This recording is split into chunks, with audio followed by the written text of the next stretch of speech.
John, it's your turn.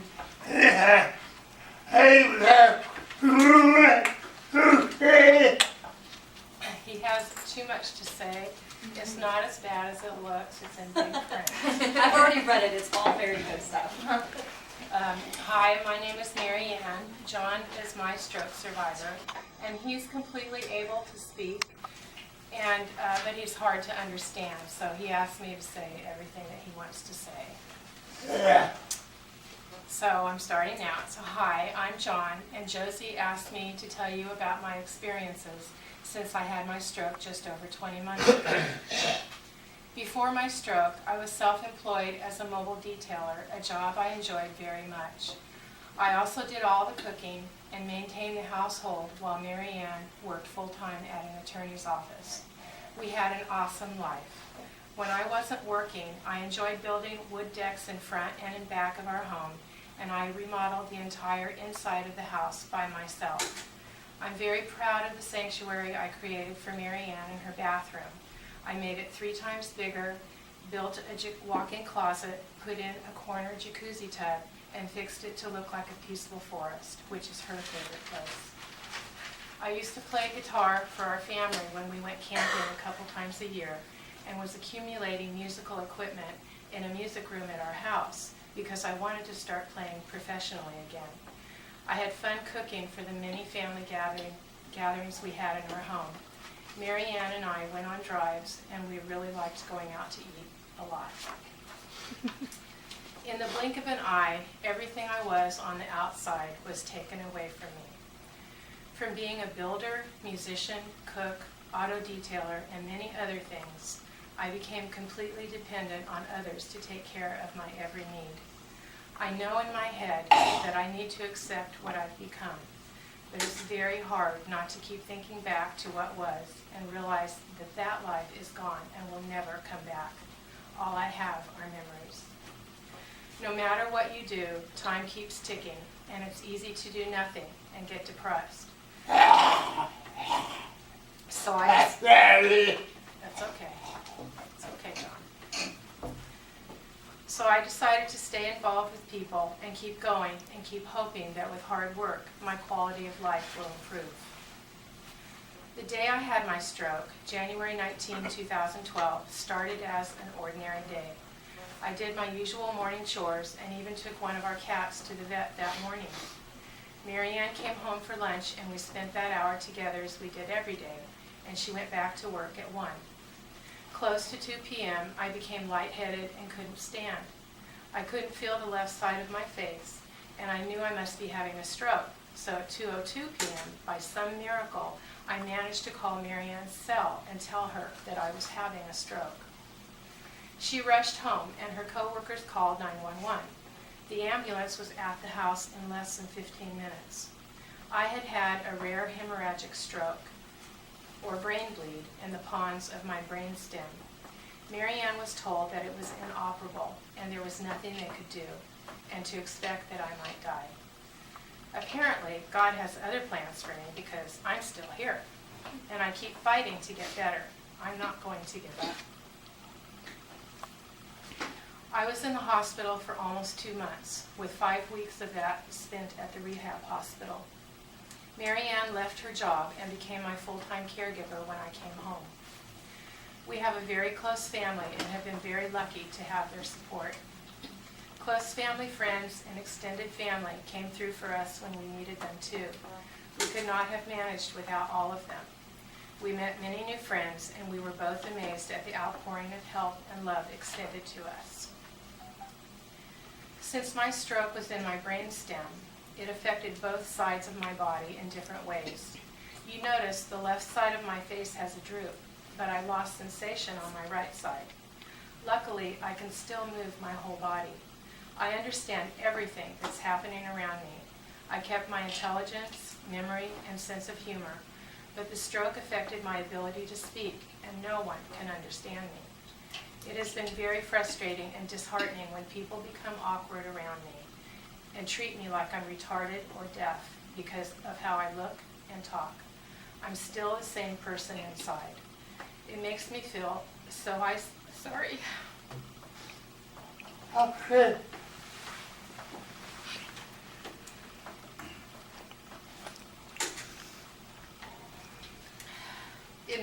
feel so isolated. And I just want them to talk to me normally without being extra loud or dummying it down as if I'm a child. They just need to be patient, that's all. Because I have trouble swallowing, I can only eat some pureed food, so I get most of my nutrition through a feeding tube. I watch the food commercials on TV and can only dream of eating again. I dream so much about food, I should weigh about 500 pounds by now. A couple months after the stroke, I started having double vision and lost some of my hearing. I also developed ataxia, which makes it impossible for me to even hold a TV remote. I hate that I can no longer drive. It was something that was a great pleasure for me. Now, whenever we go somewhere, Marianne does all the driving, and it's a whole production. We can't just hop in the car and go somewhere. It's a slow process and takes planning on Marianne's part and patience on both our parts. I've had physical, occupational, and speech therapies at Inlow Outpatient Rehab, and all the therapists were great. They treated me with respect, and their attitudes about my recovery kept me hopeful.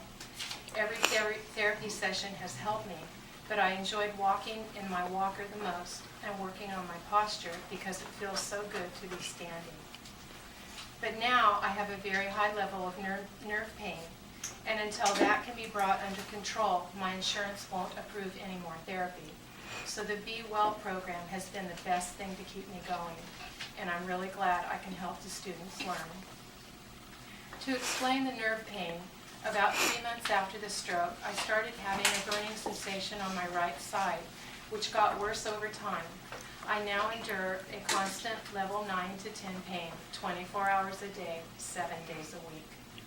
Narcotics don't work, and an epidural injection didn't work.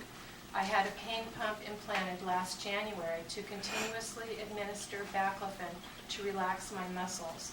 While it did lessen the pain, it shut down my digestive system, and I ended up getting aspiration pneumonia 3 times in 1 month. I was in the hospital 7 more weeks after a surgery where I should have been home in 10 days. So the baclofen was stopped. This summer, a new drug called Prialt was tried in the pain pump, but I had too many side effects from it, so that was stopped too. I still have the pain pump, but it just has saline in it. We tried Reiki healing, which relaxed me, but didn't lessen the pain. We try to stay involved in activities at home and in the community. For physical therapy at home, I have a Riften Pacer walker that supports my torso so I can walk alone with Marianne. A regular walker needs a person on each side and one to walk behind with the wheelchair because my balance is poor. I'm told that soon we'll be getting a device that will help me communicate with people much easier. And I enjoy going to church because the messages help me keep moving forward.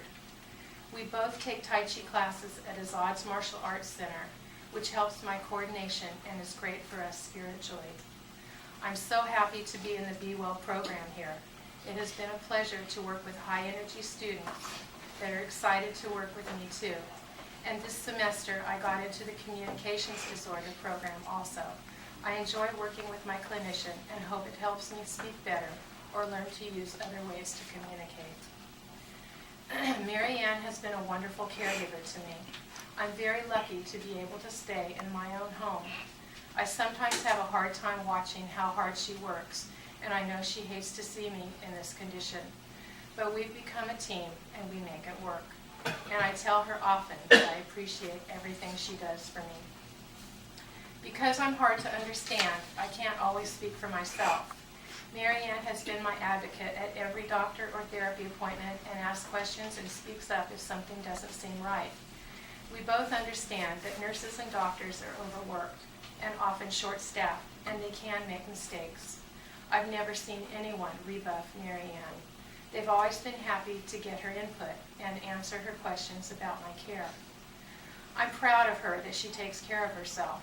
She tries to eat well, and she has a personal trainer that comes to our house twice a week to work out with her. She makes sure to take short breaks throughout the day to keep mentally healthy too. My recovery has been slow to almost nothing, and every day is hard. I do my best to make Marianne laugh as often as I can, just like before the stroke.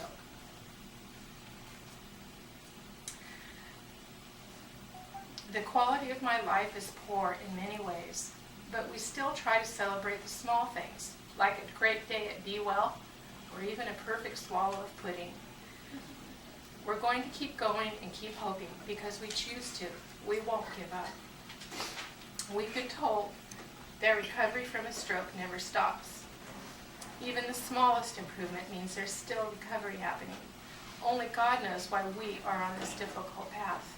I always say, if it were easy, anybody could do it.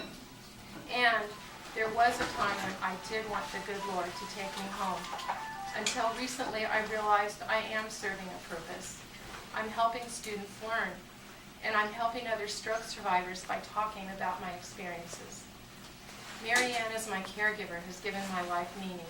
She's very busy taking care of my needs every day, and while she can't go out in the world and make a difference, to me, she makes all the difference in the world. Together, we'll work hard to get me where I can make a difference and contribute in a meaningful way. Someday, I want to return the favor of so many that have helped me and make a difference in someone else's life. Thanks for listening. Well, thanks. Please will we be honored. Okay, so what I'm thinking is that I want all the students to ask questions. You ask a question and we give all three people an opportunity to answer it. Sound good? Everybody's good for that? Who wants to start with the question? I will totally force you guys to. I have to. Just go. Awesome. Well, John, you kind of already answered this question, so I guess this one's more for you two. But what kind of exercises did you guys do at like post stroke to kind of rehabilitate yourselves? Like not necessarily in a clinical setting, but like at home. You want me to go first? Go ahead. Okay. When I